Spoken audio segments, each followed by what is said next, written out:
Mesdames et messieurs, bonjour et bienvenue dans Focus Eco. Le Maroc, pleinement conscient des enjeux auxquels le continent africain est confronté, s'engage avec détermination dans sa dynamique de développement afin de réussir l'intégration régionale. Ce sont les propos du chef du gouvernement marocain Aziz Akhnouch dans un texte lu par Younes Skouri en son nom. Donc le ministre de l'Inclusion économique, de la petite entreprise et de l'emploi à l'occasion de l'ouverture du forum de la PME africaine tenu en marge de l'Africa Investment Forum. Objectif, renforcer l'intégration économique continentale en proposant des solutions novatrices et durables pour accélérer l'industrialisation du continent et maximiser les opportunités offertes par la zone de libre-échange continentale africaine. Quelles sont les principales stratégies du Maroc pour réussir l'intégration régionale en Afrique et comment ces stratégies répondent-elles aux défis du continent? Avec nous pour en parler, M. Mohamed Benchkroun, vous êtes professeur au Collège de Paris. Bonjour. Oui, bonjour, merci pour l'invitation. Merci de l'avoir accepté. Alors, quels sont les principaux enjeux de l'intégration régionale en Afrique?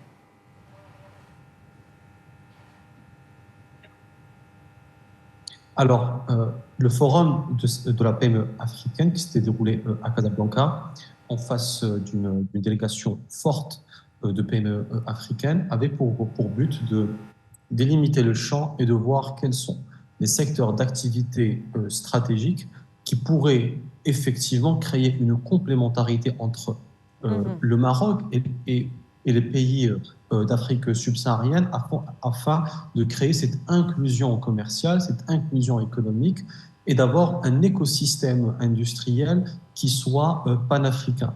Le Maroc, effectivement, a fait ses preuves en matière de montée d'industrialisation qui leur a permis d'avoir une acquisition en termes de savoir-faire technologique et industriel. Et maintenant, l'enjeu est d'accompagner l'ensemble des pays africains dans le développement à travers une approche panafricaniste. Et tel est effectivement le but de ce forum-là.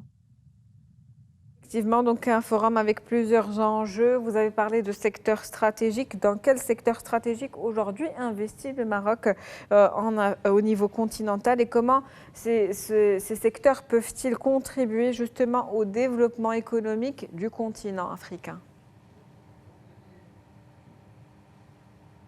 Oui, alors les secteurs d'activité stratégique qui ont été identifiés comme ceux qui peuvent nous acheminer vers un écosystème panafricain, premièrement, c'est l'automobile, l'aéronautique, l'industrie minière, l'électronique et aussi l'agroalimentaire. Donc d'abord, les secteurs d'activité dans lesquels le Maroc a pu asseoir une légitimité internationale et aussi donc intégrer les pays dans cet écosystème en implantant des unités industrielles dans les pays d'Afrique subsaharienne pour avoir un écosystème beaucoup plus élargi. Pour cela, effectivement, il y a beaucoup de challenges.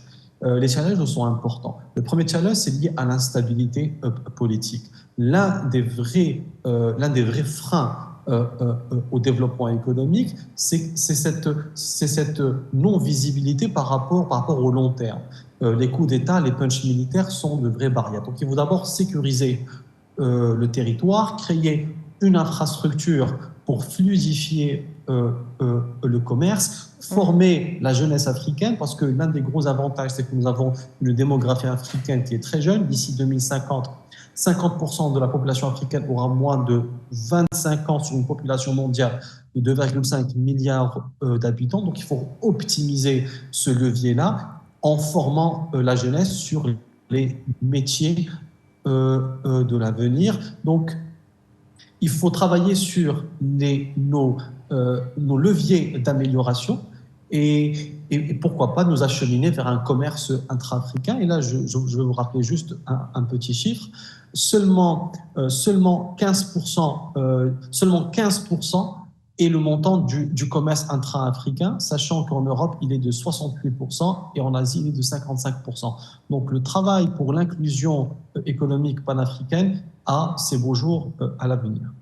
15%, vous le dites, du commerce intra-africain, un chiffre qui pourrait augmenter la jeunesse africaine qui est aussi une force et plusieurs défis et challenges à relever. Vous le disiez tout à l'heure quand vous abordiez les enjeux, vous avez parlé de la complémentarité économique qui peut exister entre plusieurs pays africains. Et on va se concentrer justement là-dessus. Comment favoriser certaines spécialisations, une complémentarité entre justement les forces et faiblesses de certains pays africains, pays frères d'ailleurs, pour les utiliser comme levier de développement économique continental?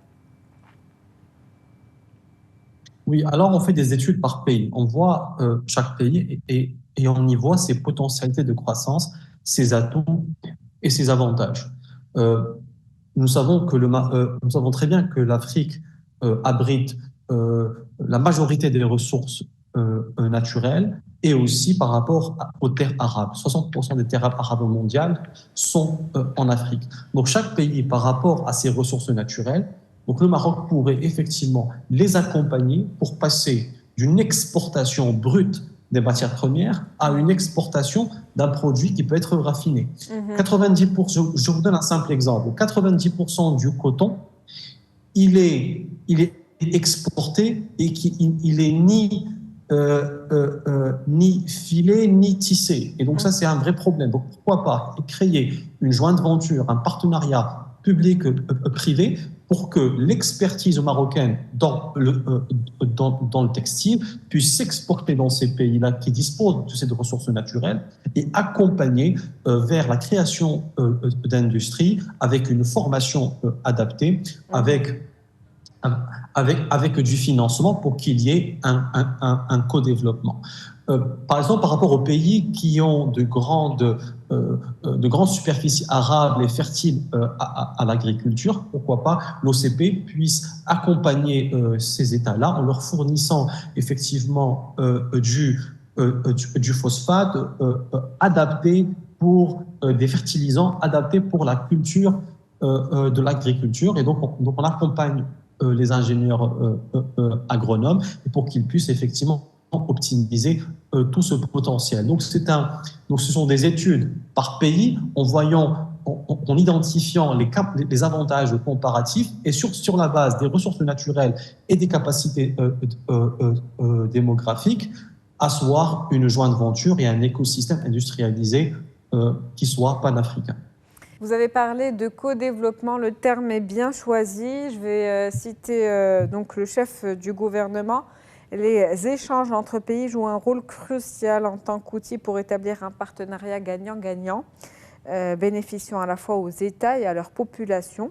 Donc, quel rôle aujourd'hui jouent les échanges justement commerciaux et des investissements dans la construction d'un partenariat gagnant-gagnant? Alors, 15% du commerce intra-africain, donc c'est un pourcentage qui est très faible.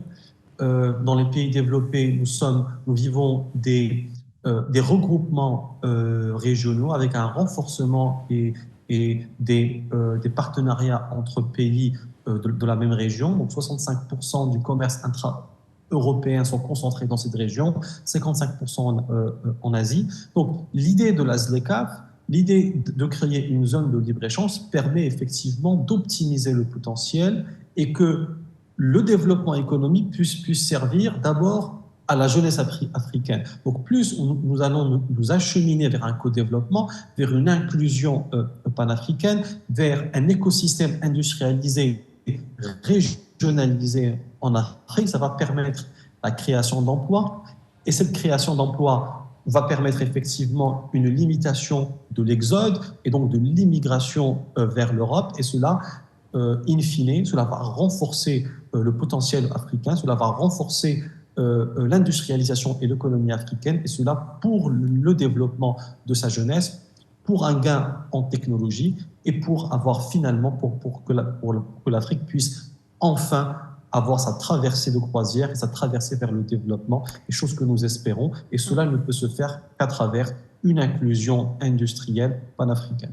Une inclusion industrielle panafricaine. Vous avez parlé de la zone de libre-échange. Comment cette zone peut-elle accélérer l'industrialisation du continent et maximiser également les opportunités pour les PME africaines?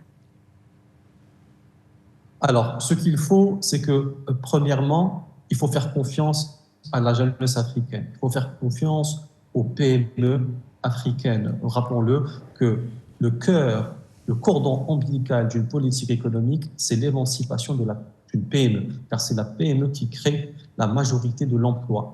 Pour cela, il faut une formation de la jeunesse et des entrepreneurs sur les métiers de l'avenir pour qu'ils puissent acquérir un savoir-faire compétitif qui leur permettra d'asseoir une légitimité dans le marché.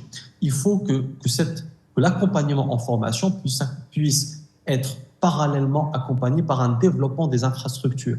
On ne peut attirer de l'investissement étranger sans assurer une infrastructure routière, ferroviaire et portuaire.